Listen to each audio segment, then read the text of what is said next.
cœur de Marennes, dans le bassin de Marennes-Oléron, la passion pour la voile traditionnelle et l'histoire locale a donné naissance à l'association des Lasses Marennaises en 1996. Cette vidéo plonge dans l'univers des passionnés qui, réunis par leur amour pour les lasses à voile, ont décidé de partager leur enthousiasme à travers la restauration et la navigation de ces bateaux emblématiques. Avec plus de 230 membres, l'association s'attache à préserver le patrimoine maritime en faisant revivre l'histoire ostréicole de la région. Elle s'efforce de sensibiliser les jeunes au patrimoine maritime et d'animer le territoire par des événements marquants. Reconnue pour son engagement, l'association navigue avec une flottille de 12 bateaux traditionnels, dont 6 sont classés monuments historiques, incarnant l'histoire de l'ostréiculture d'antan. Découvrez comment l'association des Lasses Marennaises, à travers le chantier Rabot et notamment le témoignage de son charpentier de marine, Jacques Le Trest, perpétue l'art naval traditionnel tout en contribuant à la conservation de l'environnement et à l'éducation patrimoniale. Et je suis rentré dans les bateaux, surtout les bateaux de pêche, bateaux de travail, disons. Chez un charpentier à Marennes, qui s'appelait Monsieur Mignon. Les frères Mignon, puisqu'ils étaient deux frères qui travaillaient ensemble. Il y en avait un qui faisait le patron, quoi, parce que l'autre faisait l'ouvrier. Ouais. Et ça a duré 7 ans. Après, j'ai fait encore 1 an chez un autre charpentier de navire ici, là, à Borchefron. Et après, je suis retourné dans le bâtiment. Parce qu'en 1977, il y a eu une grosse chute de construction navale, hein, en bois. Et le plastique avait pris le relais, les bateaux en métal aussi. Donc le bois, c'est devenu plus rare. Hein. Ouais. Et puis, j'ai continué dans le bâtiment. Et il y a une trentaine d'années bientôt, puisqu'en 1996, l'association des Lasses Marennaises s'est créée. Et donc je suis arrivé dans l'association il y a bientôt 30 ans. Ah oui, d'accord. 96. D'accord. Alors toi, ton rôle ici, c'est quoi? C'est charpentier de marine? Charpentier, voilà, je conseillais et puis je travaille, quoi. Ouais. Voilà ce qu'on fait. Ouais.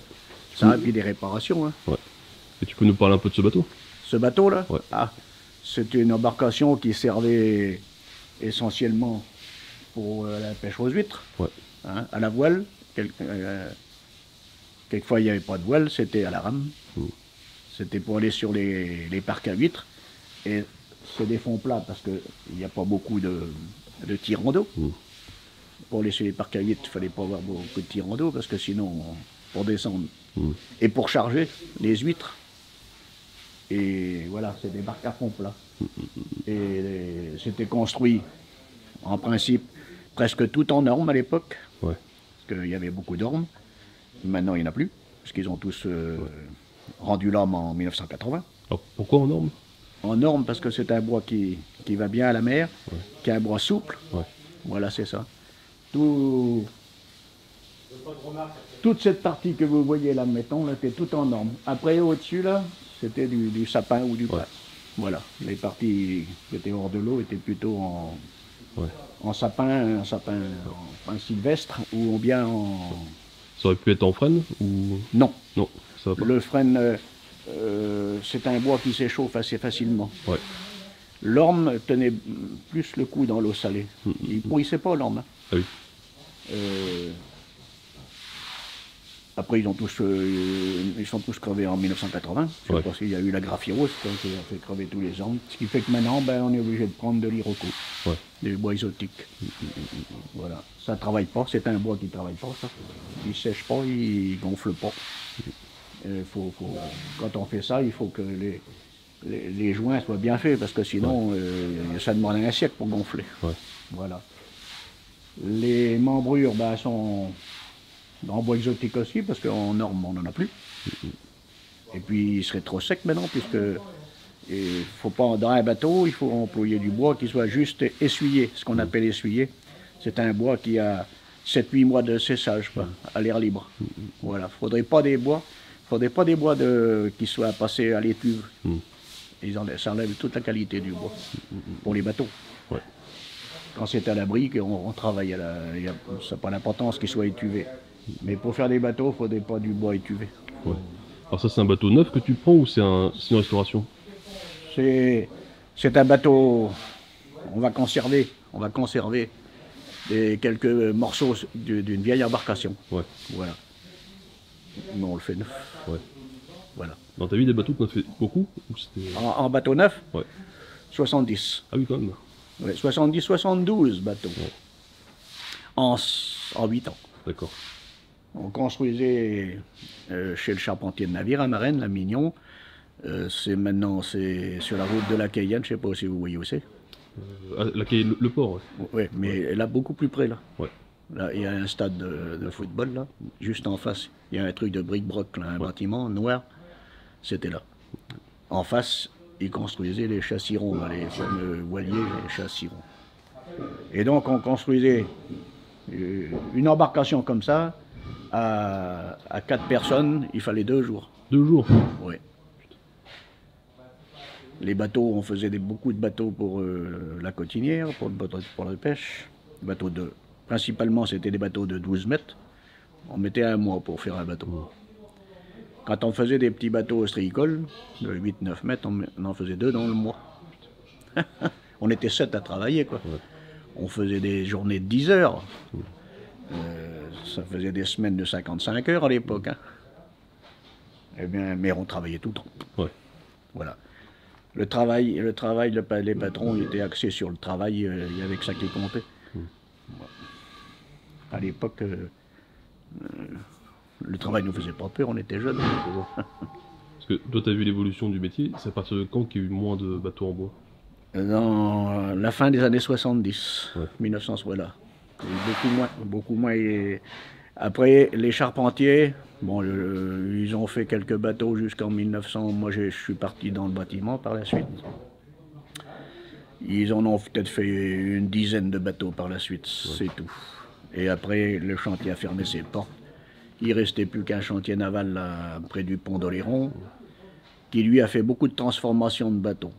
C'était devenu presque une mode, quoi. Plutôt que de construire. D'abord, ils n'avaient plus le droit de construire de nouveaux bateaux neufs, il fallait en détruire un. Et sinon, ils pouvaient le transformer, le bateau. Il coupait au milieu, mettons, il l'élargissait, il faisait, voilà, ça s'est fait ça pendant 10 ans de temps. Oui. Et puis là, après, ils construisaient des bateaux en PVC, maintenant en plastique. Pourquoi ils avaient pas le droit de construire neuf? C'était une loi qui était passée? Il fallait détruire un autre bateau. Pour faire un bateau neuf, maintenant, ça existe toujours.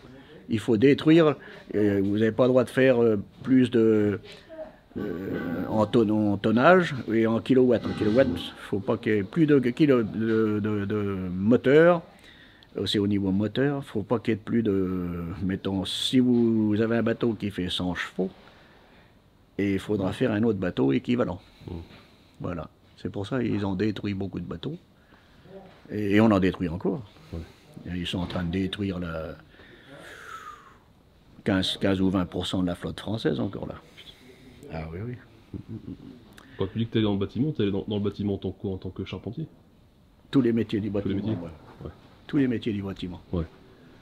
J'ai travaillé oui, depuis 1986 chez le particulier directement. Ouais. Et je faisais beaucoup de rénovations. J'étais salarié chez le particulier, voilà. J'avais pas de patron sur le dos, je n'étais pas patron, moi. Et ça passe très vite, hein. C'est plaisant. Et en dernier, je faisais jusqu'à la retraite, hein, je faisais des maisons neuves, de A jusqu'à Z. Ah oui. Ah oui, oui, oui.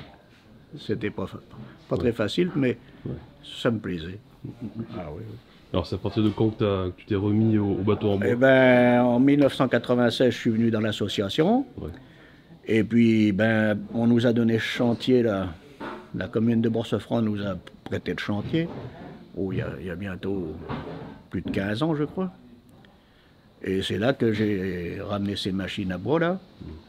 Et puis, on vient le jeudi et le samedi. Ouais. On n'est pas là en permanence. Hein. Ouais. Parce que du coup, les lasses maranaises, c'est quoi? C'est une association où vous restaurez des lasses? C'est ça. Ouais. On a restauré des bateaux aussi. On a restauré un bateau entièrement là, qui est à Marennes, un bateau ostréicole, qui est dans le port de Marennes. J'en ai restauré le petit bateau blanc qui est devant, là, dans l'eau.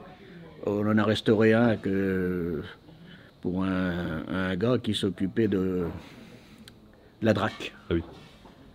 Et on l'a entièrement restauré aussi sur le côte dehors, là. Et puis là, il est dans l'idée ce bateau. Ouais. Mais principalement, voilà ce qu'on fait là. On rénove, on répare, et puis celle-ci, ben, c'est une neuve. Ouais. Alors, ça, tu peux nous parler de ce que c'est qu'une lasse au final? Une lasse, c'est une embarcation à fond plat, comme vous voyez, ouais, qui servait donc pour l'ostréiculture, pour aller à la pêche aux huîtres sur les parcs, étant donné qu'il n'y a pas de tirant d'eau.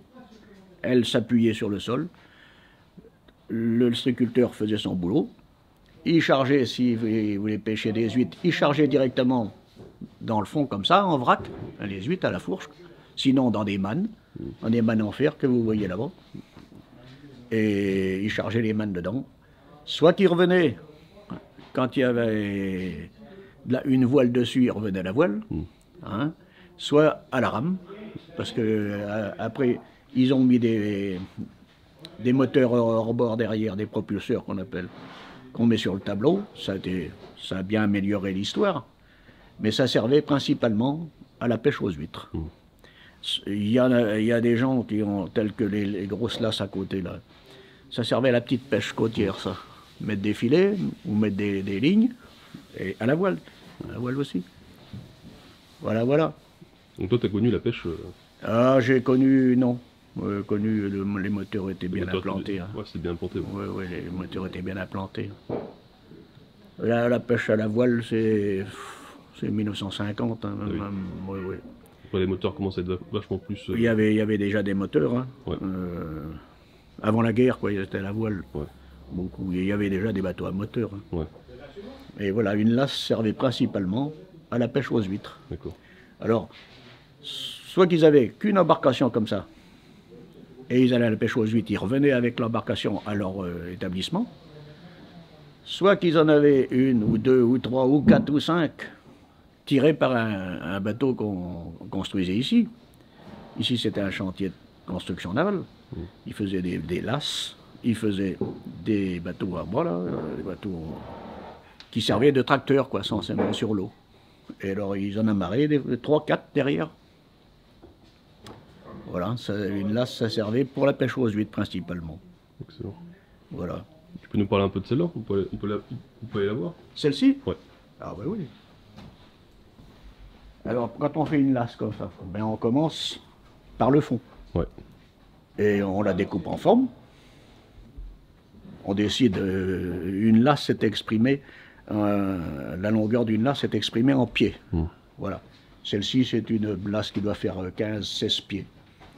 Mais il y en a des plus grandes. On en a une là qui fait 24 pieds là, sur le côté de la cabane.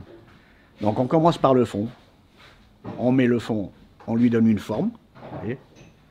En principe, ça fait une dizaine de centimètres de rond. De façon, quand elle est appuyée sur un fond vaseux, sur un fond, qu'on puisse la bouger. Parce que si elle était plate, on ne pourrait pas, elle serait sapée. Tandis qu'elle est un peu ronde, et il fallait quelquefois la pousser la lasse pour le déplacer dans la concession, dans les parcs à huîtres. C'était un travail de titan. Hein. Ceux qui travaillaient aux huîtres il y a 50-60 ans, ils fatiguaient dur, hein, parce que c'était de la pêche à plat. C'était pas de la pêche avec des poches d'huîtres sur des tables, non, c'était par terre. Il fallait gratter, il fallait charger, c'était un travail de titan, quoi. Ils avaient souvent des maudrins. Hein. Donc on commence par le front. Après, on découpe. On appelle ça des jambettes, des membrures, quoi. En forme, vous voyez. Tac. Qu'on fixe. On tient compte de cette épaisseur-là.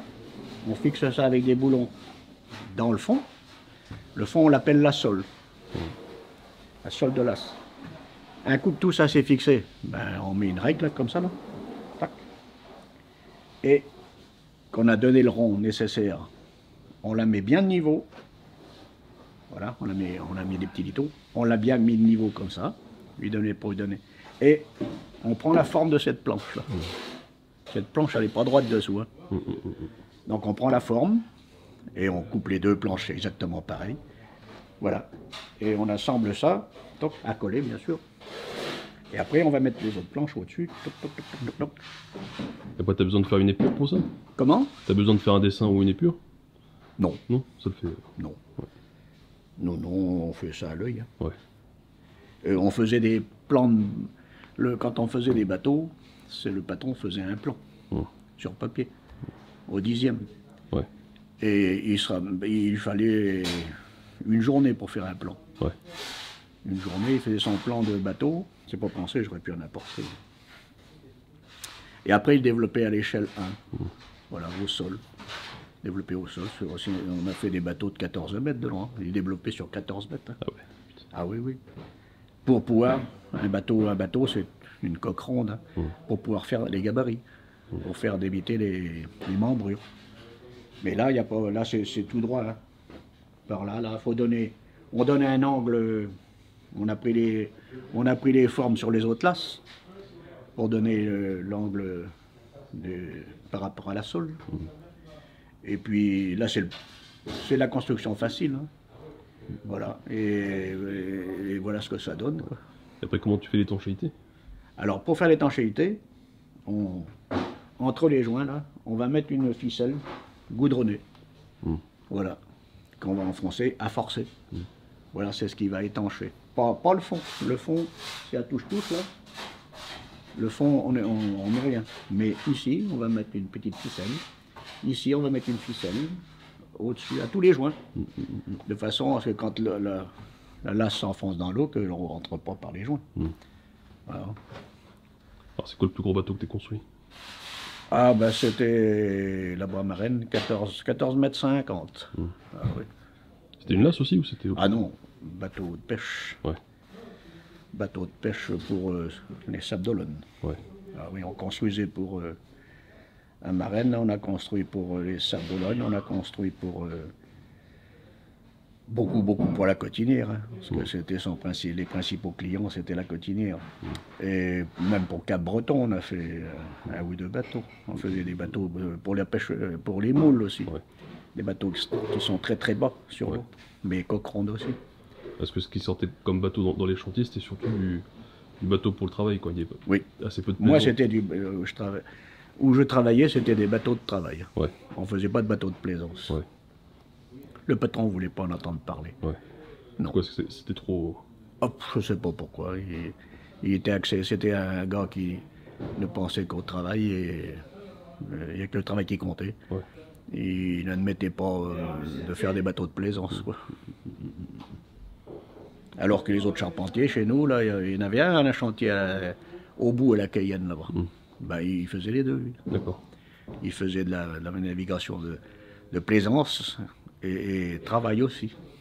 Parce qu'une lasse comme ça, à l'époque, ça coûtait combien à peu près? Je sais pas. Tu sais pas? Je sais pas. Je peux pas dire. Ouais. Mais si en 2 jours vous arrivez à en sortir une, ça devait envoyer quand même. 2 jours à 4, ça faisait donc, si vous calculez, ça faisait 80 heures de boulot. Ouais. 80 heures de boulot. Après, le bois n'était pas excessivement cher à l'époque. Hein, c'est pas... Là, il nous faut au moins 2500 € là, de bois. Là. Ouais. De bois et de boulons pour faire cette lasse-là. Ouais.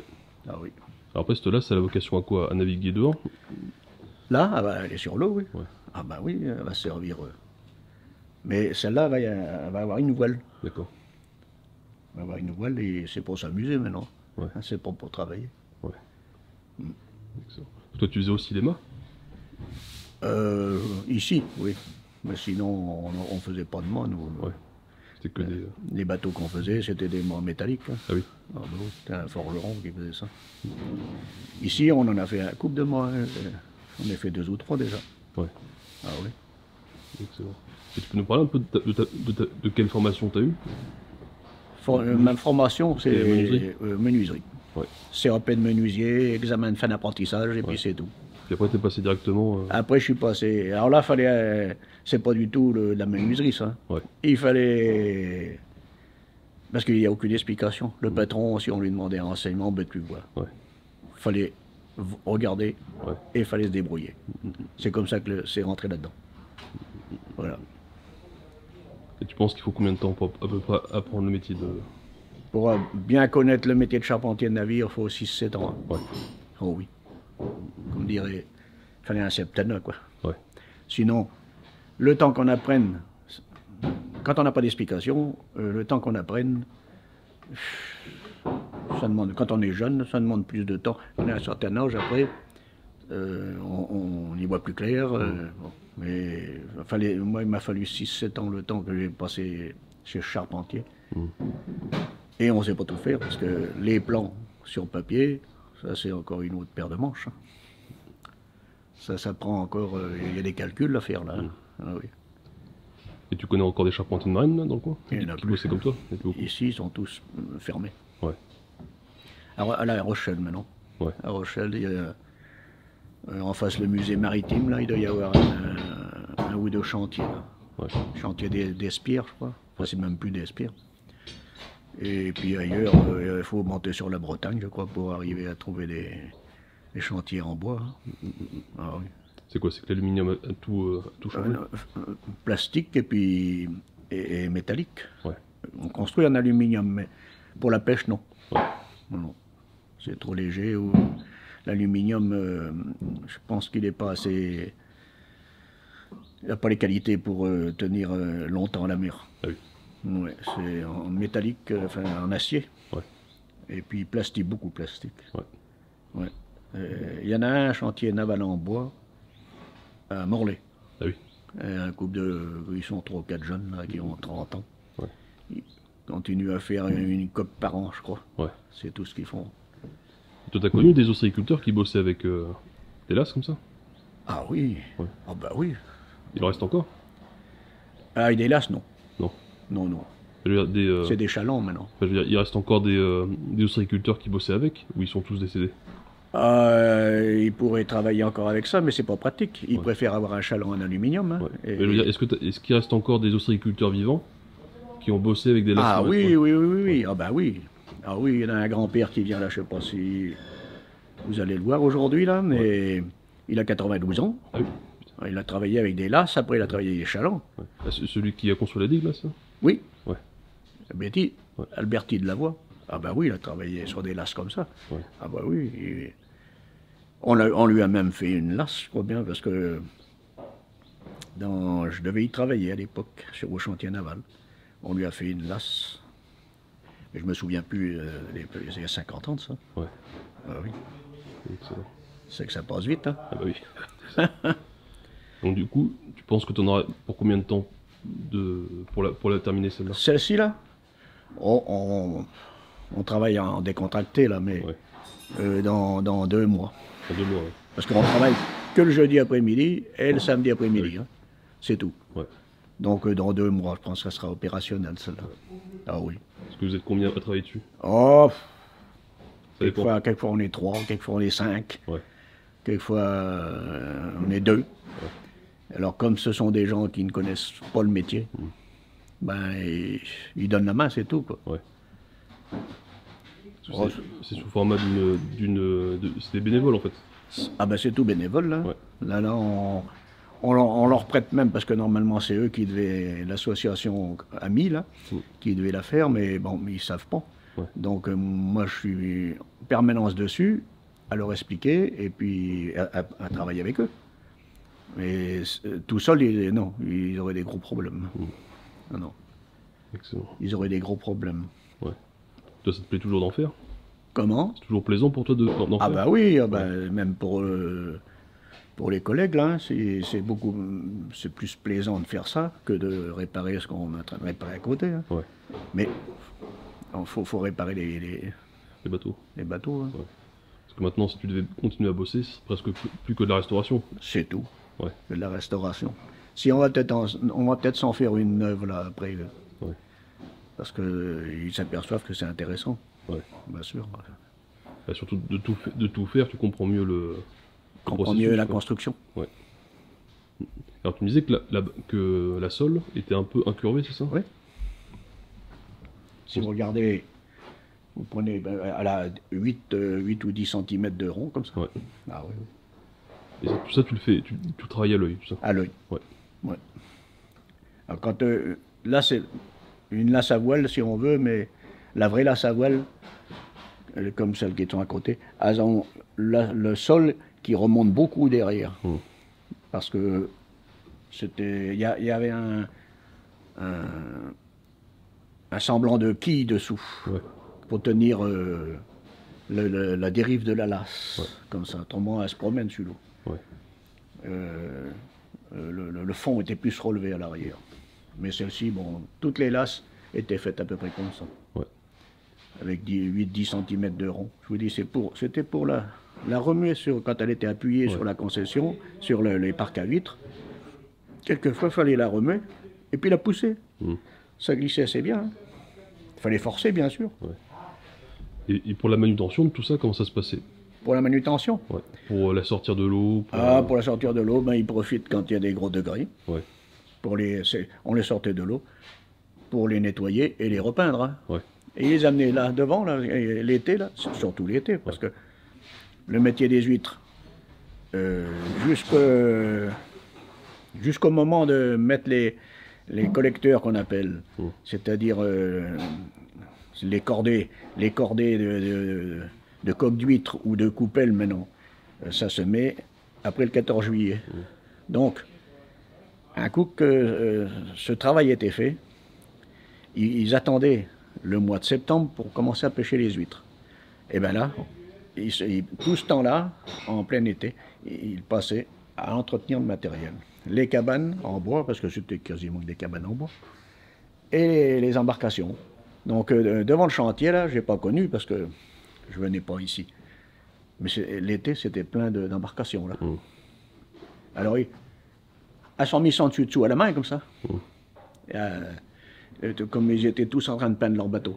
Ben, ils se donnaient la main, ils chaviraient, ils brûlaient avec un brûleur ou quelquefois c'était une fourche avec un fagot pour brûler dessous, pour brûler parce qu'il y a des petits coquillages qui se collent.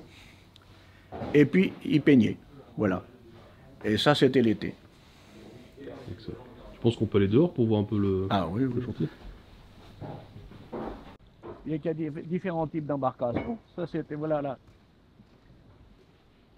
C'était des grosses lasses à voile, ça, qui servaient à la petite pêche côtière. D'accord. Vous pouvez faire des huîtres, mais aller mettre des filets, aller mettre des casiers. Dehors, ils allaient... Et celle-là, elle se posait aussi? Ah, celle-ci, mais vous n'auriez pas pu la pousser, celle-ci. Celle-là fait 2 tonnes. Hein. Celle-là servait principalement à... C'était le père et son fils qui l'avaient fait construire. Et ça leur servait pour mettre des casiers, mettre des filets pour pêcher du poisson sur la côte ouest de l'île de Léron. Et ça tient la secousse. Hein. Celle-ci, elle a été faite plus pour la plaisance, celle-ci. Elle a été construite pour un gars qui était un peu plus... Celle-ci a été construite dans le chantier. Voilà, dans les années 60. 65 par là. Alors ben voilà, on l'a rénové, pareil. Ça pourrit tous les ans. Faut refaire un petit peu. C'est l'entretien constant, quoi. C'est l'entretien permanent, ça, tous les ans, parce que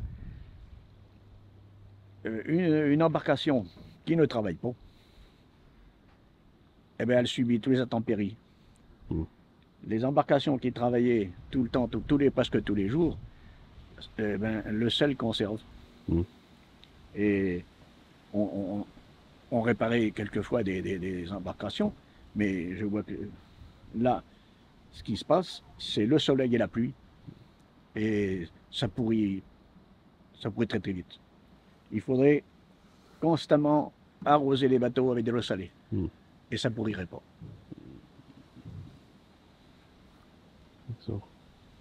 C'est comme ça. Donc, ça s'esquinte à pas servir. Alors là, ce qu'on voit là-bas, c'est quoi? Ça, c'est des chalands. Alors, c'est ce qui a remplacé les lasses qui servaient pour les huîtres. On a remplacé, ça, c'est il y a bientôt 50 ans. Voilà, ce sont des embarcations. Les premières embarcations comme ça, c'était en Bretagne. Et on a commencé à en construire. Il s'en est construit des centaines ici. Hein. Les charpentiers, on en fait. Nous, on en a fait un seul. Ouais. Le patron voulait pas en faire. Ouais. À différentes longueurs, hein. Il y en a un qui fait 7,50 m, l'autre qui fait 9,50 m. Et c'est des bien plus pratiques. Vous arrivez sur le parc à huîtres et vous mettiez vos mannes d'huîtres dessus, hein, sur 2 ou 3 hauteurs. Hein. Et toujours. Alors, il y avait des moteurs à l'arrière ou bien tirés par un bateau, pareil. Hein. Voilà. Donc ça pareil, c'est en bois. Comment? Ceux-là, ils sont en bois avant de Ceux-là passer. sont en bois, après c'est passé. Il y en a eu qui ont été en bois plastifié. Ouais. Et puis après ils sont passés à l'aluminium. L'aluminium, c'est beaucoup plus léger. Ouais. Ça glisse sur l'eau. Ouais. Toi, t'aurais pu passer à l'aluminium? Comment? Toi, t'aurais pu changer de... Ah non. C'était trop compliqué? Non, c'était... Il faut être soudeur, il faut... Puis ça m'intéressait pour non. Ouais. Non. Non, non. Donc là, c'est la fameuse digue qui a été construite. Ça, c'est la digue Alberti. Ouais. La digue à Betty. Ouais. 90 ans, il a commencé il y a 3-4 ans. Il a 92 ans. Ouais. Et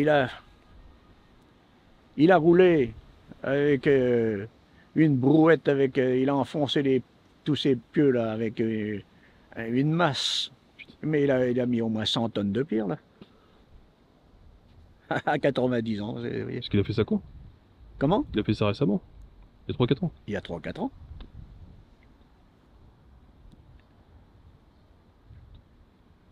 On est toujours en train de planter des pieux là, parce qu'il y en a qui se sont arrachés avec la tempête là. Et puis, mais il y a 3-4 ans, et tous les ans, il en a ramené un peu plus, et puis voilà, il l'a allongé. Ouais. Et ça nous protège bien. Hein. Ouais. Il est motivé. Ça nous protège bien, parce que quand les vents, là, les vents étaient là, s'il n'y avait pas eu ça, la cabane aurait pu s'ouvrir là. Ouais. Ah oui. Alors, qu'est-ce qui l'a motivé à faire ça? C'était pour protéger ici? Mais dans le passé, il y en avait une là, ici, là. Ouais. Il y avait...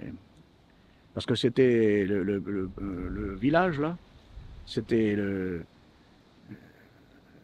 village, c'était Bourse-Franc, ça s'appelait Bourse-Franc. Mais il n'y avait que là. Et c'était un village de pêcheurs. Et donc, leur bateau de pêche était là, un peu plus loin, là. Et il y avait une petite digue en pierre, là, ici. Et ils mettaient leurs petites embarcations avec les annexes, quoi. Et un jour, ça s'est tout détruit, ça. Puis il a décidé de nous faire une petite digue. Là. Une petite digue à la montée, mais il fallait mettre après il a fallu planter des pieux. Il a fallu planter des pieux de bouchon, là. Ouais. Ah oui, oui. Donc, et ça nous boulot. protège bien. C'est du boulot, hein. Ouais. Il faut l'entretenir, là, avec. Hein. Ouais. Parce que ça, il l'a fait à la boîte ou aussi avec une lasse? Non, avec une boîte. Il a commencé à la brouette. Ouais. Après, il allait chercher des pierres avec le chaland, là. Ouais. Et on a tous les pieux, les bouts d'arbres qui sont plantés là, c'est des anciens pieux de bouchon. Ouais. Qu'il a planté à la masse. Il faisait un trou avec une barre de fer dans le sol, et après il tapait dessus à la masse. Et il y en a quelques-uns, il y a au moins 500 pieux là. Eh oui. Il est motivé. Ah, il est motivé, oui. Là, il sera là cet après-midi, peut-être vous le verrez. Excellent. Ah oui. Est-ce que tu penses à nous parler? Tu aurais d'autres choses à nous parler? D'autres choses? Ouais. Oh, On a fait le tour. on a fait le tour là. C'est ça. J'ai raconté un peu ma vie là. Ouais. Ah oui. Bon bah écoute, un grand merci à toi. Après, il y a les gars, du gars du chantier, hein, ben, ils sont, on est une bonne équipe, hein, il y a des gars qui, des travailleurs, si. Vous êtes combien en tout dans l'association? Il doit y avoir 200 adhérents, mais à travailler, quelquefois on est 15. Là. Ah oui. Ah oui. Ouais. Quelquefois on est une quinzaine. Hein. Ouais. Mais il y a toutes ces embarcations hein, à entretenir. Ouais. Je ne sais pas s'ils vont venir cet après-midi, hein, mais oui, une quinzaine quelquefois. On est même plus hein, quand on fait la peinture. Excellent. Bah écoute, un grand merci à toi. Bah de rien, hein. À votre service, jeune homme.